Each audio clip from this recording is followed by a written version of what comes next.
Welcome to Imperfect Momming. Our children are constantly looking to us for examples. The term role model doesn't quite cut it here. We are shaping their worldview with every move we make. You see, it's not in the lectures we give or moments where we are actively attempting to teach them. It's in the micro movements we make, the unconscious ways in which we navigate life. We are constantly teaching our children how to show up for themselves, their friends, their future partners, and even their future children. So what can we do to ensure we are raising thoughtful, compassionate, self-aware human beings? We have to become them ourselves. No one is perfect, but we can still all be better, and it starts with self-healing. Let's get to it.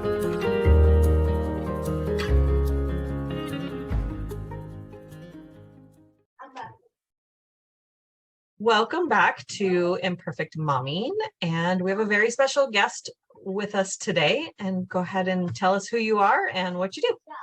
I'm AnnMaria De Mars. I am the co-founder and president of 7th Generation Games that makes educational games and the tools to make them. I am also the mother of 4 children, former world judo champion, and recently appointed as the only woman to the California State Athletic Commission. And I have 8 grandchildren. Wow. I was like trying to count in my head how many my mom has at this point, and I can't. But I think it's less than 8 because I have 1 and my brother has 3, so that would be 4. But on the other side, there's 3 more. I have a half brother who has 3, so that's 7, still less. So tell me a little bit about your educational games. Like, is there one that you have that's a favorite? Well, the one that is the most popular is Making Camp. And it's funny because it started, I was on the Spirit Lake Nation, middle of North Dakota. I had to go to school the next day, and I got to thinking about how when I was a kid, my dad was in the military, I lived in base housing, and I always wanted a dog, but we couldn't have a dog in base housing. So I made this little game where if you answer a math problem, you get a dog, you get to name it, and you answer another math problem, you get to give your dog a bone, and another one, you get to give your dog some water, and just knocked it off in my hotel room and showed the kids. The kids really liked it. And then I went on with my life. And a few weeks later, we made games at the time that ran on Mac and Windows, and Google was having something on the Navajo Nation, and they said they're inviting companies, and invited us, but the trick was you had to have something that ran on Android tablets. And I said, well, we got this little dog game thing that I did, we could kind of build that out into a game. And from that it grew, and now we have 110,000 users. So it's really fun. It runs on anything. The thing that's cool about Making Camp, that whole series, is we did it with the idea in mind that there are kids that live in remote areas with not very good internet. There are kids that have very low-end devices, and we wanted something that every kid could have access to. And we've got kids in one-room schoolhouses in the Andean Mountains, on the Standing Rock Nation, downtown LA, and probably kids like yours, all of them playing the games on their Chromebooks or phones, and it just started for me stuck in my hotel room in a blizzard with nothing to do. I love that so much, because one of my biggest pet peeves in you playing a game is when it's internet dependent. Because there are times that I don't have the internet and I want to be able to play my game. Yes, and it's very frustrating because and you might figure, my family's in Venezuela. I was born here, but my grandparents are from Venezuela, my dad. And there's this idea that who starts tech companies is not Latina grandmothers, right? And it's been very difficult sometimes to raise funding, because I will say not everybody has internet, and these people in Silicon Valley be like, of course everybody has internet. It's like, you can come with me and drive through some of these places in the upper Midwest, and I guarantee it. So that's kind of frustrating sometimes when the people who are, investing in these things are people who have a lot of money and live in areas that have very high-speed internet, and their kids are all doing well in school. And to convince them that there's a whole market out here, there's a huge need for games that teach math, that games that integrate with other cultures, whether it's the Lakota or Latino history or just specific places. I would love, now I just get into things on my bucket list. I'd love to do a game on Appalachia. I'd love to do some games that are centered around just specific communities. Yeah, that would be so cool. And I could imagine that being frustrating, that, you know, people who live in a certain world who can't see the perspective of, you know, other lifestyles. Right. If I don't need it, it's not necessary. And that can be frustrating. But you know what? I just move on to the next one. Right. So you've been doing this for how long? 7 years full time. So we started 10 years ago just with an idea, and me and Maria and Dennis, my co-founders, we kind of kicked it around and, you know, did things on our spare time. And 2015, January 1st, we said, no, if we're going to do this, let's do it. And we quit our day jobs and went all in. And so it's been 7 years. And where's Seven Generation come from? Seven Generation Games comes from a belief that a lot of Native Americans have. It's not specific to just one tribe, that if you want to understand someone, you need to look 7 generations back. You look at who their parents were, who their grandparents were, their great grandparents. And similarly, if you make a decision, you don't just look at how it affects next quarter earnings. You look at how it's going to affect your children and your children's children. And I think there's nothing more true of that than education. You know, my family was not at all well off, and I got a scholarship to college. And because of that, I, you know, was able to have a good career. Before I founded the company, I was an industrial engineer, and then I was a professor. And I was able to send my kids to good schools. And now they went to like NYU and USC. And now my grandkids, you know, have a better life than I did. And it started with getting a good education. And, you know, a lot of people in this country talk about education, how important education is. But when you say, well, would you like to invest in that? Would you like to help make education better? No, they would rather, you know, create a website to sell overpriced yoga pants. Yeah. And the interesting thing about that is that I've heard that 7 generation thing before, but from the flip side, meaning not looking back 7 generations to figure out where that came from, but what I'm doing will affect 7 generations down the line. And that's really inspiring to me, because another thing that I have heard is healing the traumas. You're healing generational trauma. That's true. And so the healing work that I do for myself is healing my mom, my grandmother, her mom, etc., all the way back, or that I'm healing stuff that they were dealing with, so that my son and his future children don't have to deal with that. That's true. I like to think of it sometimes in a happier way. A woman I knew she's from Pine Ridge. She said to me, we were at an event and we both had doctorates and we were getting some recognition. And she looked at me and she said, we are the realization of our ancestors' dreams.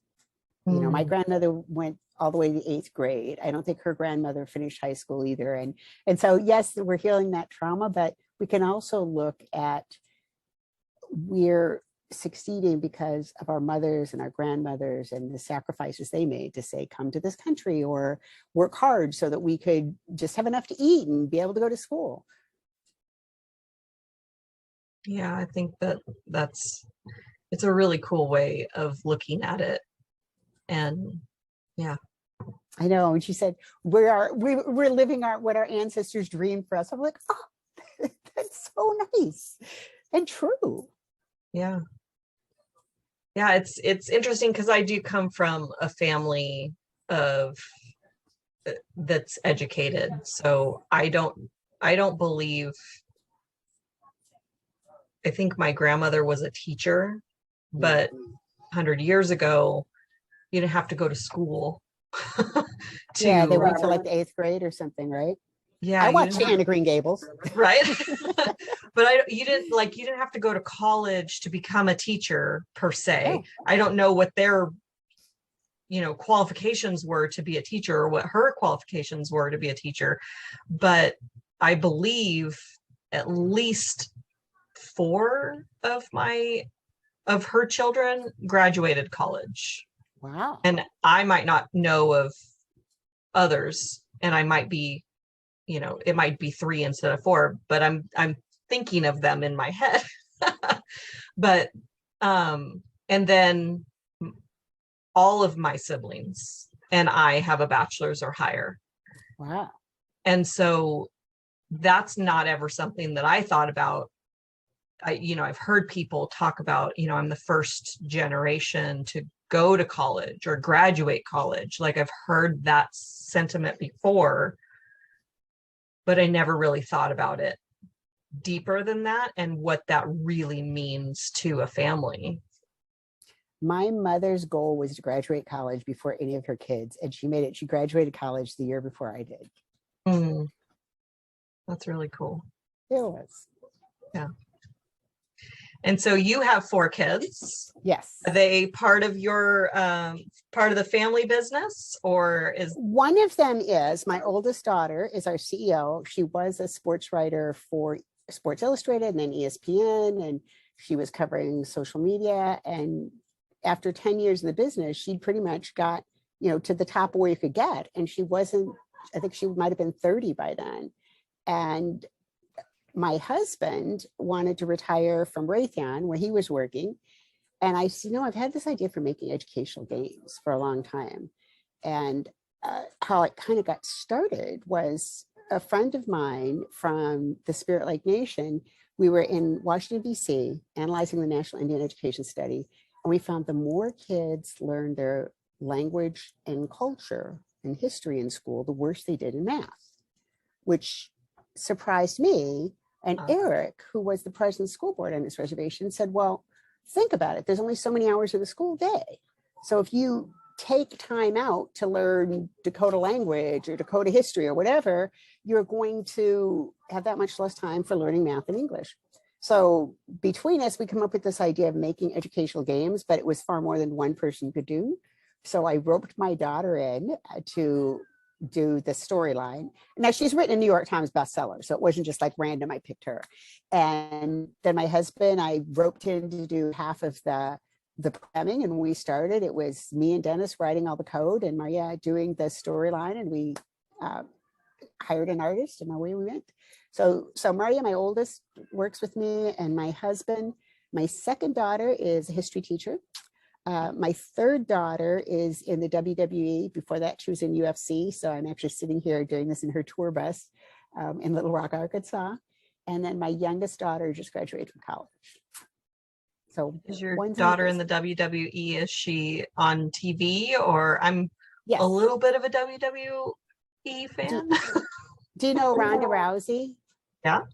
Yeah, that's my daughter. That's whose bus I'm sitting in. You're kidding me.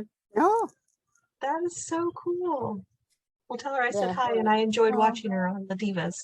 Yeah, that's where she is right now. Actually, she's out there wrestling, and her assistant's watching the baby, so I could be with you.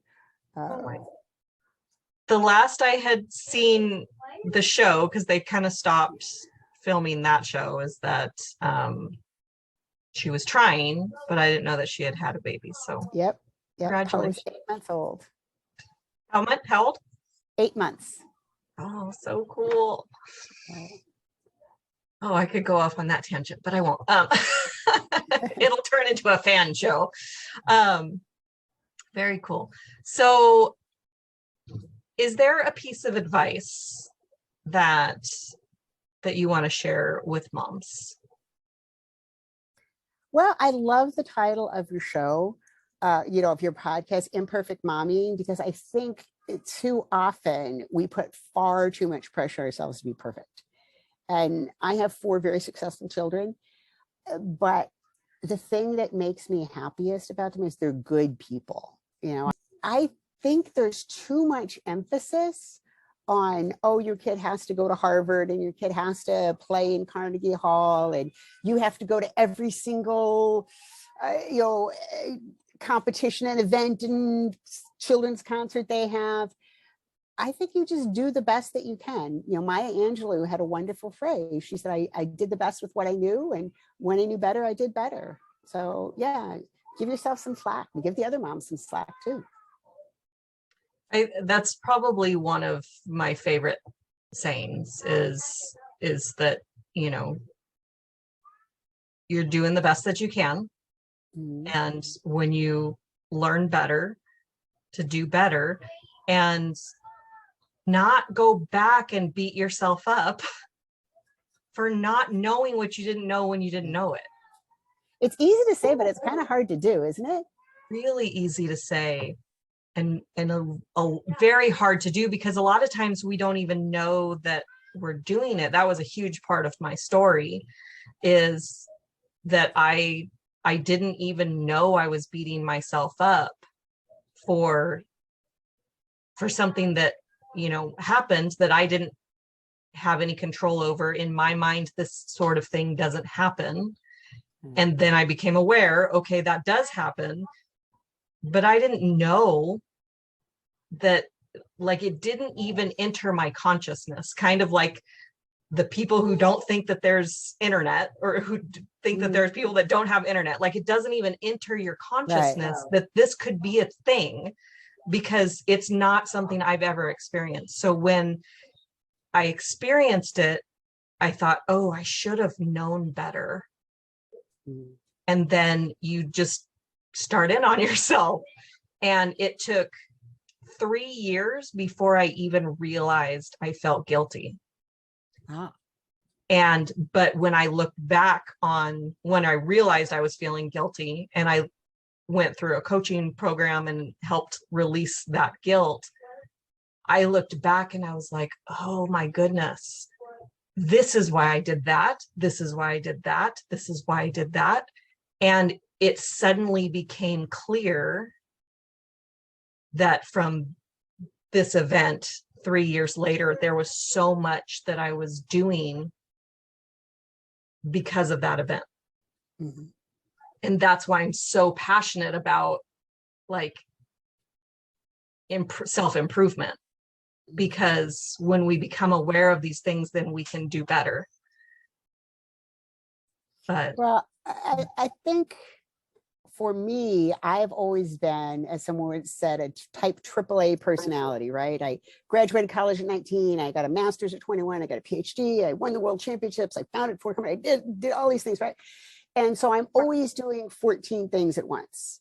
I am, writing a grant on the plane. I'm, going through some budget while I'm watching my grandkids play soccer. And one year, Rhonda got Fighter of the Year for ESPN Sports Awards. And I'm there and I'm sitting there while she's giving her speech. I'm working on a grant for a client. And afterwards, she says to me, Mom, it was the ESPY Awards, that's what it is. And she said, would your business really have failed if you didn't write that grant that day? If you just actually focused on me getting this award? It was a big deal. I think she beat out, I forget, Floyd Mayweather for the award. So she got Fighter of the Year and he did. And I thought, you know what, she's right. But it goes back to your point of, once you know better, you do better. And since then, I can't say I'm perfect, but I really do try more to be present with my kids and my grandkids, and not be, and I would be embarrassed to tell you how often I was on the phone with a client while they were, doing something. But I want to say something on the flip side of that, okay? Because I was a single parent for a long time. My husband had an accident and he was in and out of intensive care and sick, and then he died. And so I had these 3 little kids and started a business. And my children will tell you, I would see these Disney shows, and it always shows this kid's this bully, and they're a bully because their mom comes on the comes to the game right at the end with her briefcase and her power business suit, and she's taking a call from a client while the kid scores the winning goal and she doesn't even see it. And that's why that kid's bully. And I'm like, and I would say to my kids, you know why that kid can afford to go to that soccer camp? Because her mom has a job. And so I think yes, I try to be present, but I also realize I had to do some of these things. And like you said, I refuse to feel guilt about it. I refuse to feel guilt about I had to go to work in Washington, D.C. so I could make money so we had a roof over our heads. Yeah. You're hitting so many talking points that and different, routes I could go down, but that I've had in recent conversations or podcast episodes, I've had conversations about, in fact, the one that just released yesterday was the creator of Grey's Anatomy. She did a 2-minute speech, and she was talking about how when she's succeeding in one area of her life, she's failing in another. Oh God, yeah. And that that failure is heavy when you think of it as a failure. But it's a matter of priorities. And Rhonda communicated to you that it's important to me that you watch XYZ. And so you've done better because now you're aware that that's important to her. And, my dad just passed away about a month ago. And I was trying to think, did he ever go to any of my ballet recitals? Because I know he went to the talent show when I was 13. I know he went to that talent show. But did he go to my ballet recitals when I was, from 4 to 12? And I don't remember. But I also don't remember asking him to go or telling him that we had a recital. And I guarantee you, if I had asked him to go, he would be there because I asked him. But it wasn't important to me that he be there. And so I didn't. And so not to put it all on the kids and to say that it's important to you, but to have those kinds of conversations with your kids. Is it important to you that I go see your swim lesson? Is it important to you that I see this? And if it's something that you can't be flexible with, maybe that grant was due that the next day. Right. If it wasn't something you could be flexible with, then, and it's not something that she could move, obviously that's scheduled, right. Then what can I do? How can I make this up to you?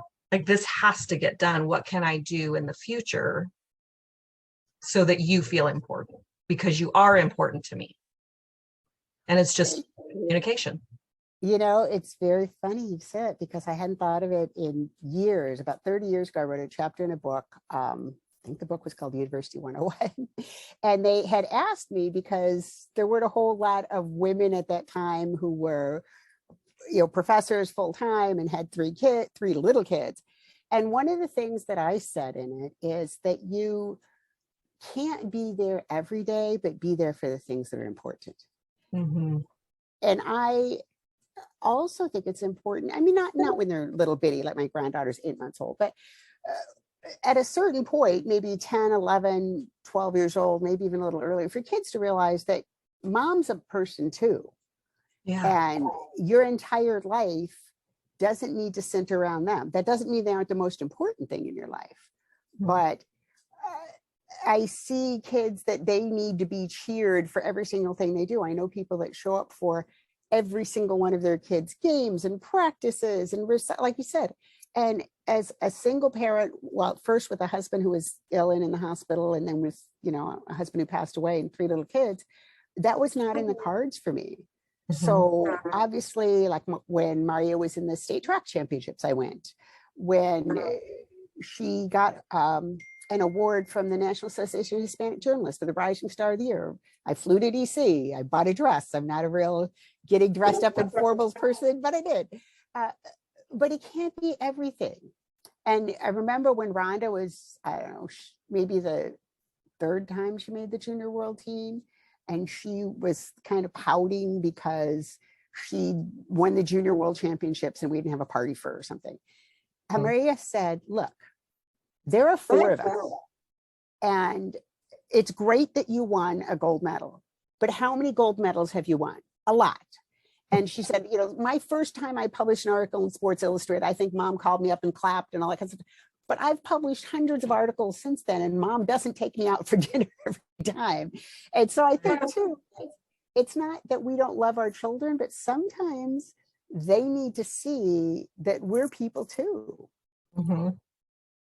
And we need to see that we're people too. And remember, like I'll tell people what, when they're trying to focus more on self-care, well, where do I start? Well, what did you do before you had kids? Start there. Because like those things are the things that we give up when you're feeling like you don't have enough self-care in your life. When you don't have enough me time, it's because we give up the things that we were doing before we had kids. I used to write all the time, and I stopped writing not because I had a kid, but I later on used that as a really sexy excuse of why I couldn't write anymore. Because when I was younger and unattached and didn't have a life, I would stay up till 4:00 in the morning writing. And then get up at 6 to go to school, and that wasn't a big deal, but I would get so in the zone, and that was this fear, like I don't want to forget to pick up my kid from school because I'm in the middle of writing. And a friend was like, well, can you put a reminder on your phone to pick up your kid? Yeah, I can do that. What were you going to say? Oh, I just read recently in one of those Chicken Soup for the Soul books. I mean, there's a whole series of them. And I would never, ever do this because I am the opposite of a morning person. There's not enough coffee in Colombia to make me a morning person. But this woman said that she gets up at like 4 in the morning or something equivalent. But I'm still never getting up at 4 in the morning. Props to her, though. And I don't believe in one size fits all for everyone. I think that, if you're more of a night person, it is possible to stay up an hour later, instead. Like some people thrive in the middle of the day. Some people thrive at nighttime. I had learned about these sleep chronotypes from a friend of mine, and there's a wolf and a bear and a lion and a dolphin. And my son showed me a TikTok that was explaining it too. And he goes, this one's you, this one's Larry, this one's me. I was like, we are all different. And I do wake up at 5 in the morning, and because I get about 50 minutes of just waking up time. And then I have to remember that everybody else hasn't been awake for an hour like I have. So like I am the morning person, and I'm just like, ah, blah, blah, blah, blah, blah. And they're like, you need to just chill. And I'm like, oh, right. My bad. People used to ask me all the time how I got so much done when my kids were little and I had no help, because I was living thousands of miles away from any family. So not only was my husband ill and then passed away, but there was nobody around, right? I mean, I had friends, but and I had a rule: after 10 p.m., unless there's blood dripping on the floor, don't knock on my office door. And from 10 p.m. to 2 a.m., I wrote a lot of grant proposals. I did a lot of extra consulting work. And to this day, those are very productive hours for me. Yeah. And that is another word for that is boundaries. Yes. I think we need to have boundaries and not feel selfish about it. I mean, sometimes when I talk like this, people act like I don't care about my kids, or I, like most moms, I would say, have invested enormous time and money and emotional energy into my children. But I think it's also okay to say, stop. So we had a little technical difficulties, but we were talking about boundaries. And I think you were starting to say, get out. Do you remember what you said? Well, I was saying that you have, as a parent, you have your own, that you can set boundaries and not have to feel guilty about it. That sometimes people think that I'm selfish because I say I'm not going to go to every single one of my children's recitals and practices and awards and stay up till 6 o'clock the next morning working on a contract that's due for a client. But I think it's okay to treat yourself as you would another person.